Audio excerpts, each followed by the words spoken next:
નમસ્કાર દર્શક મિત્રો, એડી ન્યૂઝમાં હું છું આપણી સાથે આરડી વાઘેલા. જોઈએ આજના મહત્વના સમાચાર. અંકલેશ્વરમાં વસતા મહારાષ્ટ્રીયન સમાજ દ્વારા આયોજિત કુળદેવી કાનબાઈ માતાજીની વિસર્જન યાત્રાનું આયોજન કરાયું. અંકલેશ્વરમાં વસવાટ કરતા મહારાષ્ટ્રીયન સમાજ દ્વારા કાનબાઈ માતાજીની ધૂમધામથી સ્થાપના કરી હતી. આજરોજ કાનબાઈ માતાજીની શોભાયાત્રાની સાથે વિસર્જન યાત્રા નીકળી હતી અને માતાજીને ભાવભીની વિદાય આપી હતી.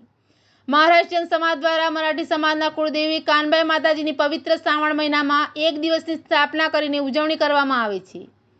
અંકલેશ્વરમાં વસતા મહારાષ્ટ્રીયન સમાજ દ્વારા પરંપરા સંસ્કૃતિ અનુસાર કાનબાઈ માતાજી માટે ખાસ શણગાર, આરતી અને પૂજા અર્ચના અને આરાધના કરી જાગરણ કરવામાં આવ્યું હતું અને જાગરણ દરમિયાન ભજનો અને રમઝટ થકી મહારાષ્ટ્રીય નૃત્ય કરીને ઉજવણી કરી હતી. આજે સવારે કાનબાઈ માતાજીને બાજર પર બેસાડીને અનેક વિસ્તારમાં ફેરવી નદીમાં સ્નાન કરાવીને પરત ઘરે લાવવામાં આવે છે. આ વિસર્જન યાત્રામાં મહારાષ્ટ્રીય સમાજ દ્વારા પરંપરા પાવન ઘૂઘરા, લાવણીમય નૃત્યો અને ભજન સાથે માતાજીને ભાવભીની વિદાય આપી હતી. એડી ન્યૂઝ સાથે રિપોર્ટર જયેશ પ્રજાપતિ, અંકલેશ્વર.